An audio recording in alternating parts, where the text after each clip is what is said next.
March 28ರಂದು RCB ಮತ್ತು CSK ತಂಡಗಳ ನಡುವೆ ಹೈ ವೋಲ್ಟೇಜ್ ಮ್ಯಾಚ್ ನಡೆಯಲಿದೆ. ಇನ್ನು ಈ ಪಂದ್ಯಕ್ಕಿಂತ ಮುಂಚೆ ಆರ್ಸಿಬಿ ತಂಡದ ಮಾಜಿ ಆಟಗಾರ ಕ್ರಿಸ್ ಗೇಲ್ ಹೇಳಿದ್ದೇನೆ ಎಂಬುದರ ಡೀಟೇಲ್ಸನ್ನು ಈ ವಿಡಿಯೋದಲ್ಲಿ ನಾವು ನಿಮ್ಮ ಜೊತೆ ಶೇರ್ ಮಾಡಲಿದ್ದೇವೆ. ಈ ಸುದ್ದಿಯ ಡೀಟೇಲ್ಸನ್ನು ಕೊಡುವುದಕ್ಕಿಂತ ಮುಂಚೆ ನೀವು ಆರ್ಸಿಬಿ ತಂಡದ ಅಭಿಮಾನಿಗಳಾಗಿದ್ದಲ್ಲಿ ಈ ವಿಡಿಯೋಕ್ಕೊಂದು ಲೈಕ್ ಮಾಡಿ. ಹಾಗೆಯೇ ಕ್ರಿಸ್ ಗೇಲ್ ಮತ್ತು ಎಬಿ ಡಿವಿಲಿಯರ್ಸ್ ಇವರಿಬ್ಬರಲ್ಲಿ ನಿಮ್ಮ ನೆಚ್ಚಿನ ಆಟಗಾರ ಯಾರು ಎಂಬ ನಿಮ್ಮ ಅನಿಸಿಕೆಯನ್ನು ತಪ್ಪದೇ ಕಮೆಂಟ್ ಬಾಕ್ಸಲ್ಲಿ ತಿಳಿಸಿ ಕೂಡ.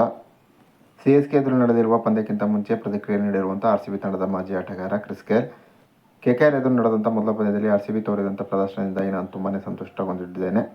ಮೊದಲ ಪಂದ್ಯದಲ್ಲಿ ಆರ್ಸಿಬಿ ಎಲ್ಲ ವಿಭಾಗದಲ್ಲೂ ಒಂದು ಉತ್ತಮವಾದ ಪ್ರದರ್ಶನ ತೋರಿತು. ಕಳೆದ 17 ಸೀಸನ್ಗಳಲ್ಲಿ ಆರ್ಸಿಬಿ ಕಪ್ ಗೆಲ್ಲದಿರಲು ಪ್ರಮುಖ ಕಾರಣ ಎಂದರೆ ಅದು ಆರ್ಸಿಬಿಯ ಬೌಲಿಂಗ್ ಲೈನಪ್. ಆದರೆ ಈ ಬಾರಿ ಆರ್ಸಿಬಿಯ ಬೌಲಿಂಗ್ ಲೈನಪ್ ತುಂಬಾ ಚೆನ್ನಾಗಿದೆ. ಮೊದಲ ಪಂದ್ಯದಲ್ಲಿ ಇದು ಸಾಬೀತಾಯಿತು ಕೂಡ.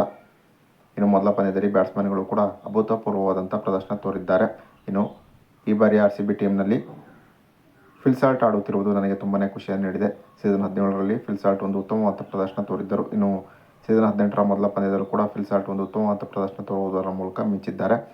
ಸೀಸನ್ 18ರಲ್ಲಿ ನಿಜಕ್ಕೂ ಕೂಡ ಫಿಲ್ ಸಾಲ್ಟ್ ಆರ್ಸಿಬಿ ಪಾಲಿಗೆ ಗೇಮ್ ಚೇಂಜರ್ ಆಗಿ ಹೊರಹೊಮ್ಮುತ್ತಾರೆ ಎಂಬ ನಿರೀಕ್ಷೆಯಲ್ಲಿ ನಾನಿದ್ದೇನೆ. ಹಿಂದೆಲ್ಲ ಯಾವ ರೀತಿ ಆರ್ಸಿಬಿಗೆ ನಾನು ಆರಂಭಿಕ ಆಟಗಾರನಾಗಿ ಕಣಕ್ಕಿಳಿದು ಒಂದು ಉತ್ತಮವಾದ ಪ್ರದರ್ಶನ ತೋರುತ್ತಿದ್ದೇನೋ ಅದಕ್ಕಿಂತ ಒಂದು ಉತ್ತಮವಾದ ಪ್ರದರ್ಶನ ಈ ಬಾರಿ ಫಿಲ್ ಸಾಲ್ಟ್ ಕಡೆಯಿಂದ ಬಂದೇ ಬರುತ್ತದೆ ಎಂಬ ನಿರೀಕ್ಷೆಯಲ್ಲಿ ನಾನಿದ್ದೇನೆ ಎಂಬ ಮಾತನ್ನು ಕ್ರಿಸ್ ಗೇಲ್ ಹೇಳಿದ್ದಾರೆ.